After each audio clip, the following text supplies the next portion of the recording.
Hey YouTube, welcome to Dragon's Dojo Gaming. I'm Andrew Sellers, and I am about to show you all the deck profile for my premium Eradicator deck that I went undefeated at Decks and Dice Tournament Center with.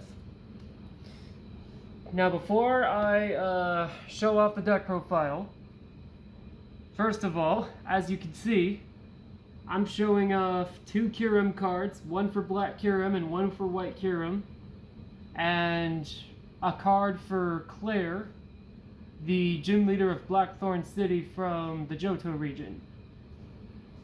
For those of you that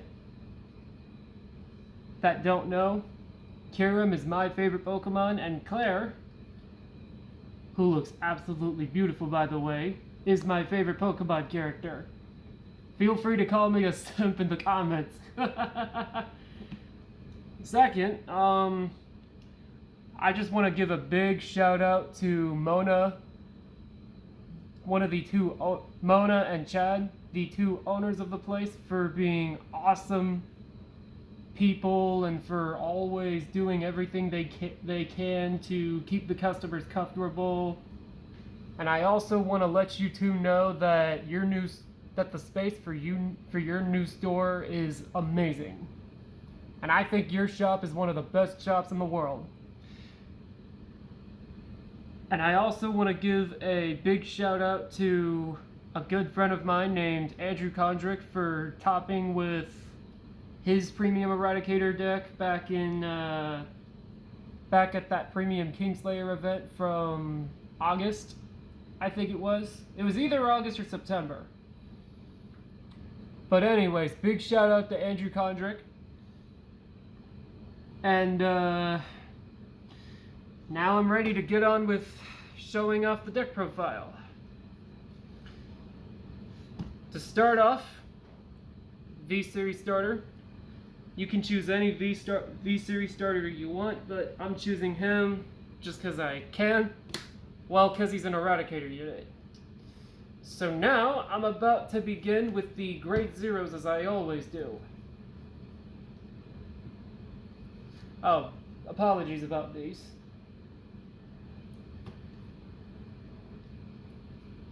So, to start off, Dragveta for the Overtrigger. Self-explanatory why he's in the deck. For the rest of the triggers, I run Force Stride crit. You don't really need the 10k crit because the deck's ridiculously powerful enough on its own, and you also get enough draw power from the deck as is. So this is the only crit you need, just so you can stride more. Next up, for front triggers. Fronts, I actually think are a little bit more of a threat in the deck than crits are. Just because the deck is so freaking powerful. And it's also there for Vowing Saber Reverse's restand. Next up, 3-draw PG. I was thinking about putting 2 copies of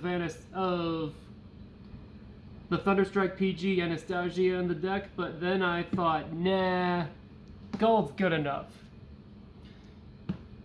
And now I'm about to get to grade 1s. 1 copy of the Cray Elemental Order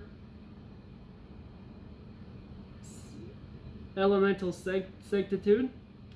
Thanks to this card, if your opponent's attacking with a unit that has triple drive, you can guard with this and not have to discard for paying the cost. Amazing card in this format. I absolutely love the new card. Next up, 2 Mighty Bolts. When placed on Vanguard or Rearguard, you can search the top 5 cards of your deck for a grade 3 unit. And if you reveal it, you have the choice of either adding it to your hand and discarding any card in your hand in exchange, or you can just choose not to get the card at all. And he gets +5 card when any rearguard is bound. So he's basically a 13k guy and can search for grade 3s.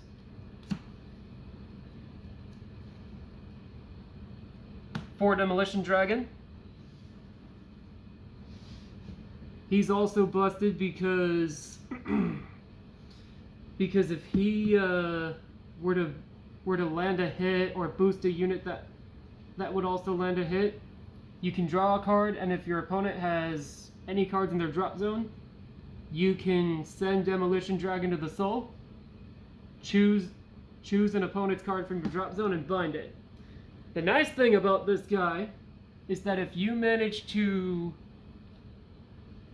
land a hit with him or a unit it's boosting while you have Vowing Saber as your vanguard, and if you've bound a normal unit from his skill, and if you can choose one of your rear guards and give it either plus 5,000 power or plus 10, depending on which choice your opponent makes. But either way, it's a nice bonus. And finally, the best grade 1 in the deck in my opinion, for Nusku. Unlike Mighty Bolt, he can search for literally any Eradicator unit in the deck. Same cost as Mighty Bolt, but different different kind of search altogether.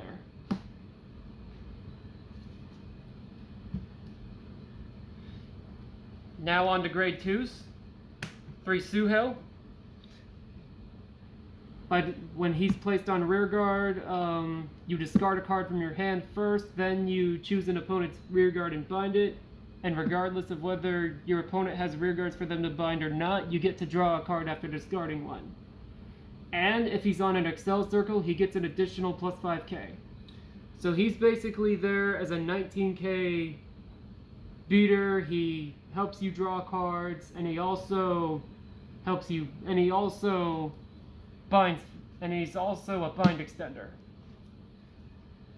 3 copies of Spark Rain Dragon. I gotta say, this card is ridiculous. Like freaking ridiculous in Vowing Saber. I may actually consider bumping this guy to 4, but as of right now, I'm liking him at 3. So thanks to his skill, whether he's on Vanguard or Rearguard, he gets plus 1,000 for each of your opponent's bind units. And as many of you know, Vowing Saber binds a lot of stuff. So the more the more of your opponent's rear guards you bind, the stronger it gets. And after it attacks, you get to counterblast 1, bind him, and then bind up rear guards your opponents have that they have in the same column as your Spark Rain. So yeah, another good bind extender and a serious powerhouse.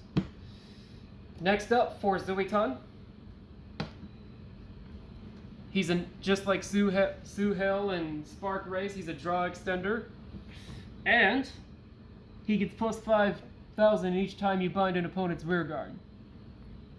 He's also good for filling up the soul in case you need to soul blast with anything.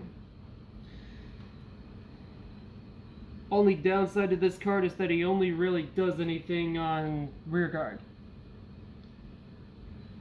But overall, really good card. I've also ran into one time against Ezekiel Zierce, who I'm sure a lot of you watching know about. One time against him, I've pumped up this guy to 99,000 power before hitting any triggers, while having Vowing Saber as my vanguard. It was hilarious to watch. Next up, finally for grade 2s, 4 copies of Spark Rays. The best grade 2 ride in this deck.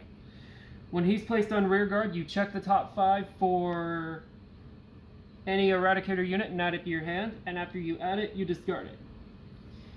But it only works on Vanguard. However, on Vanguard or rear guard, if its attack hits, you get to Soul Blast. You get to Soul Blast 1 and draw a card.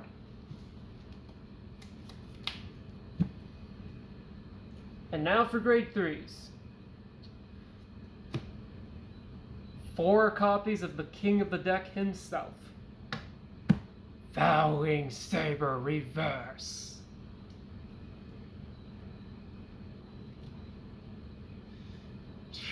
This guy, oh my gosh, he is out of this world. Busted. So for those of you that don't know, his skill says, act once per turn, counterblast 1, lock one of your rear guards. Then your opponent chooses a rear guard from your hand, from their hand, a rear guard from their board, and their drop zone, and binds them all. And he has an auto skill that says when an opponent's unit, normal unit specifically, is bound, they either search their deck for a copy of the card that they bind it, and then you choose one of any one of your units, and it gets plus 5,000 power till the end of the turn, or your opponent can choose not to search through their deck at all, and you can give one of your units plus 10,000 power instead. And now here's the best part of his skill, which is a skill that's basically a limit break 4 ability. When this unit attacks while you're at 4 or more damage, you counterblast 1 and restand all of your rested rear guards. Card is an absolute beast. And I honestly think that because of how busted this guy is in premium, Bushiroad needs to make a choice restrict with him in Stunverse.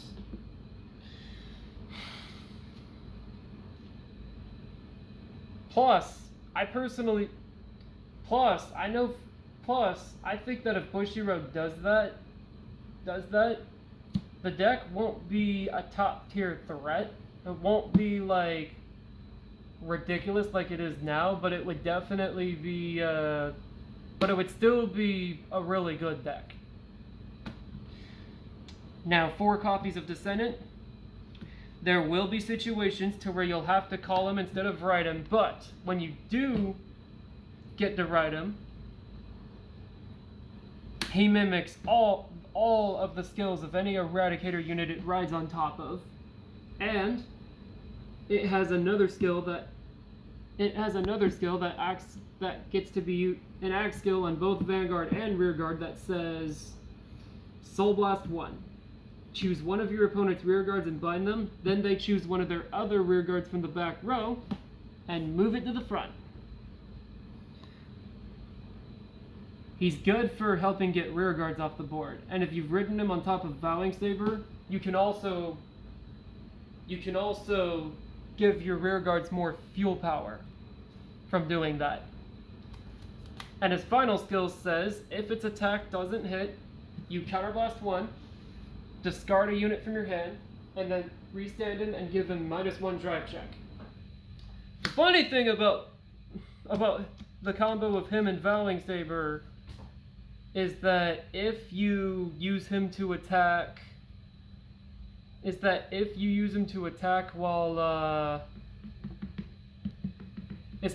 your opponent actually chooses to guard against Descendant while you have enough open counterblasts, you can use Vowing Saber's restand skill again, and your rear guards will either be stronger or just as strong as they were on their earlier attacks. Absolutely broken.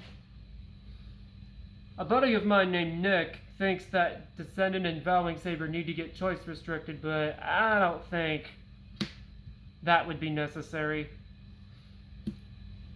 The deck, I think, would be fairly balanced if Stunverse got choice restricted from this deck. Finally, for grade 3s, 4 copies of the Heel Trigger Blitz Knuckle Dragon. All clans in the game have these heel triggers, as you know.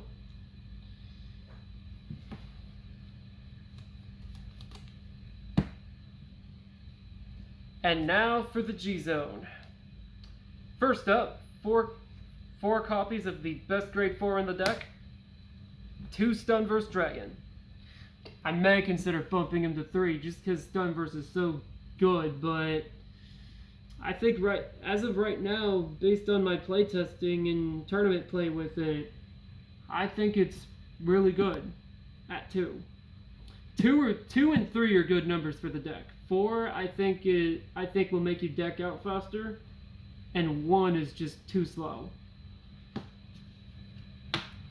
Well, not enough, specifically. But Stunverse is absolutely dumb in the deck. There's no reason not to play it in Vowing Saber. Next up, 3 copies of Exterminate Dragon.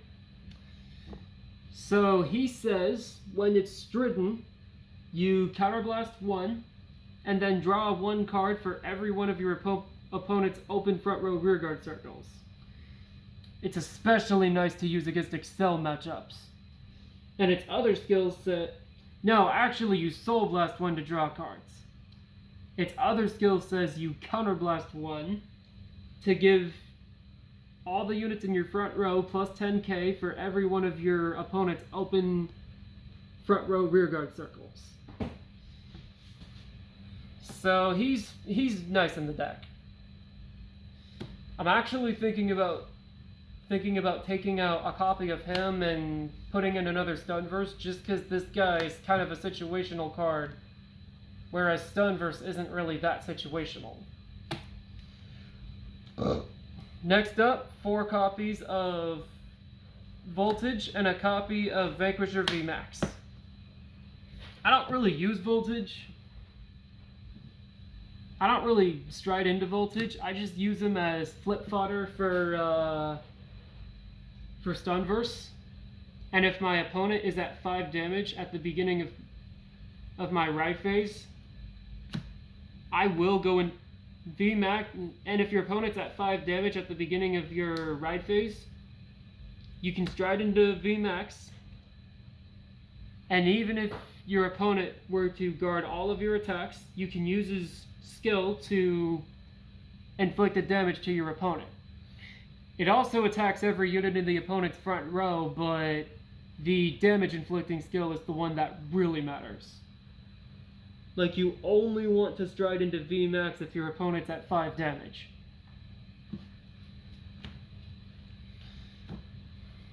That way, unless your opponent has any heals or rover triggers left in their deck, they're guaranteed to lose the game. Not the match, but the game. And finally, the GB8. Well, finally for all the stride units anyway. Once you have the space in your G-Zone, you go into him and use his GB8 skill to bind all units from both players' drop zones, and give your whole board, and give... Sorry for pausing, by the way. And all your units gain plus 2,000 power for the rest of the turn. And it's a continuous skill that lasts for the rest of the turn. So yeah, this guy's a friggin' beast. And now for the G-Guardians. First, 3 copies of Counteract Dragon. Man, this guy's got such a cheap effect. When it's placed on Guardian Circle, your opponent either chooses to not bind anything in their front... Let's see. So the skill says when this unit's placed on your opponent's... When this unit's placed on Guardian Circle, your opponent chooses... Let's see.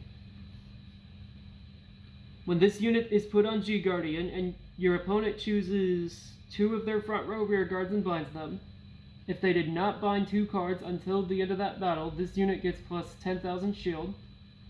And if they did not bind any cards...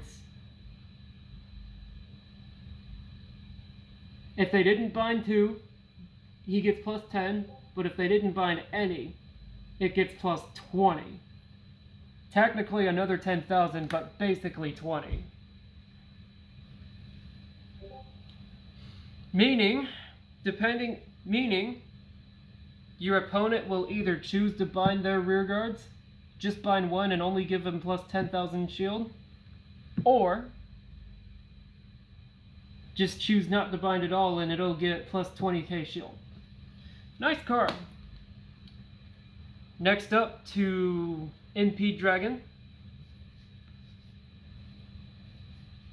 His skill says GB1, choose a face down rear guard from your drop zone and from your guardian circle and flip it face up. Then your opponent chooses then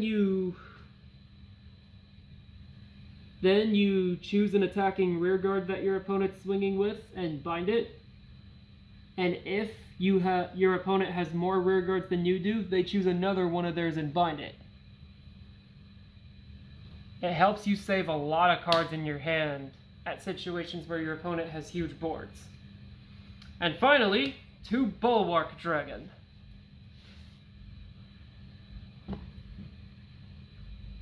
So Bulwark's skill is Thunderstrike 3, meaning if your opponent has 3 or more bound rear guards, it gets plus 10,000 shield. And then its other skill says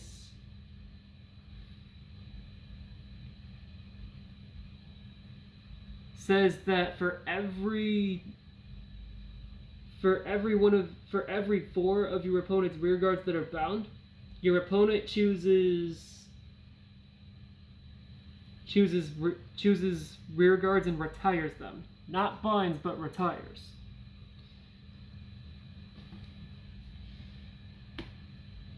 As you can tell, Bulwark, Impede, and Counteract are all situational cards.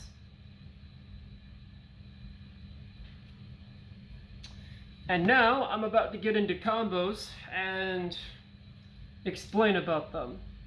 And actually, before I explain the combos, I'm actually going to explain the matchups I had with the deck. So, at Lakeland, at Dex and Dice yesterday, round 1, I fought against Alexander Gaiden, I think his last name is. Gaiden or Gaiden. And he was playing Dimensional Robos. I did make a few misplays against him just because it was my 3rd premium tournament, actually. Funny enough, I actually haven't played in enough premium tournaments yet, just because premium wasn't all that relevant till that ban list from last year that came up that made more decks viable. I got a little nervous against him because it was only my 3rd tournament, and he felt a little bit more comfortable in premium matches than I did. And he helped me at those times I was uncomfortable, which I appreciate. Big shout out to Alex for his help. And the funniest thing happened in game 1. He swung with this one D-Police stride for a bunch of power and 4 critical that had guard break if he were to drive check a grade 3. I guarded with just 1 perfect guard, hoping that he wouldn't get any grade 3s from his drive checks. And on all 5 of his drive checks, all of them were triggers.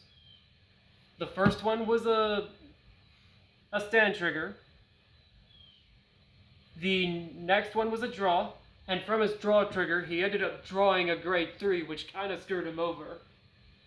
And then he pulled 3 critical triggers, and I was still able to guard all those attacks. They were a little hard to guard against, but I was able to manage against them. So I won against Alex from walking out.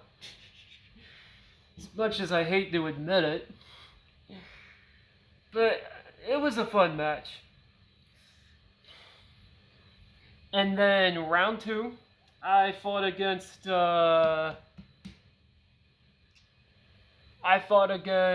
Logan. I forgot Logan's last name, but he's the same Logan that made it top 4 at the standard at the standard Kingslayer event with Flagberg, the Kingslayer Invitational event. And I remember that he had defeated Eddie Garcia in top 8 of that event. And I was using Eradicators, and he was using Steam Maidens. The funniest thing happened. On his grade, I was at 2 damage. He swung with his stride unit. I declared no guard against that. He pulled double crit on his first drive check was a heal. Then he got double crit after the heal.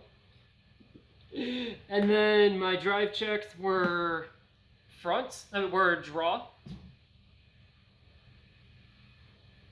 Then heal. And then another heal trigger. And then he swung with a rear guard. I took the attack.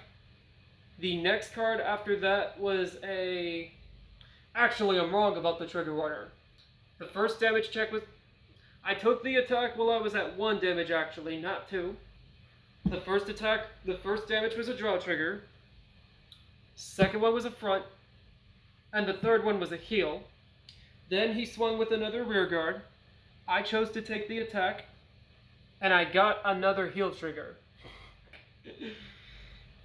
Which was my 3rd defensive trigger. And then... No, it was my 4th. My bad. Man, I cannot speak today. And then...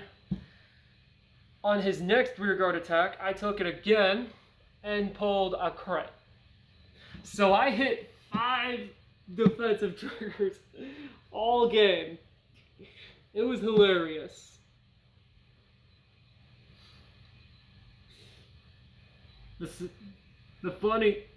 The ironic part, though, is that the 5th defensive trigger didn't really do anything. The first 4, though, did a lot. It was absolutely hilarious.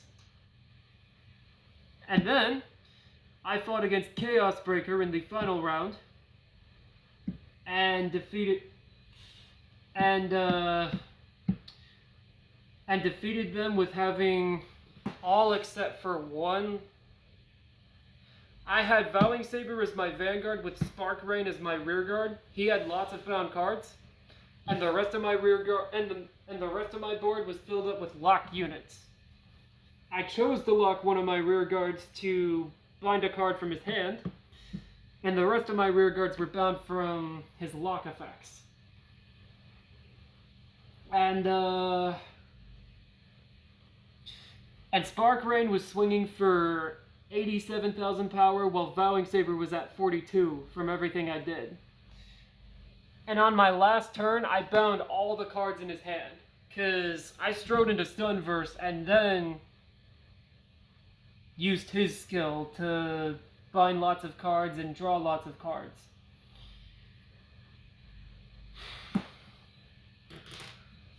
So now, I'm about to get into combos with this deck.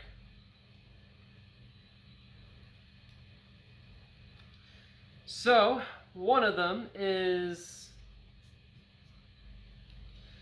having Vowing Saber as your vanguard,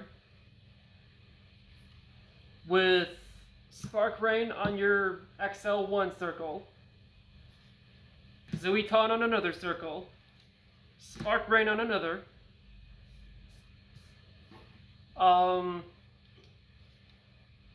while having Nusku behind your vanguard, with Demolition behind Spark Rain, and Mighty Bolt behind Zuiton.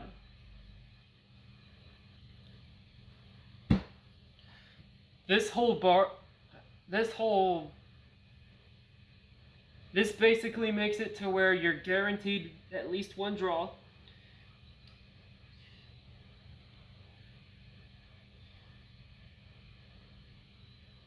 Because no matter what, your opponent's front row will be empty, and Zuiton will give you a free draw. You basically get a massive board, a strong board with massive power, and guaranteed draw power. And another combo I'm about to go into the deck is a Descendant combo. So you ride into Descendant,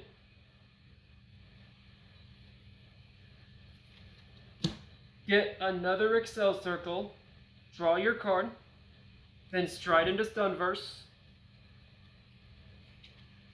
Then use Stun versus Skill to flip over Voltage, flip them up, send them back, bind your opponent's stuff, bind all your opponent's rear guards. Then your opponent chooses 4 units from their blind zone and from their drop zone, and 4 units from their drop zone and binds them. You get power for each normal unit they choose to bind, and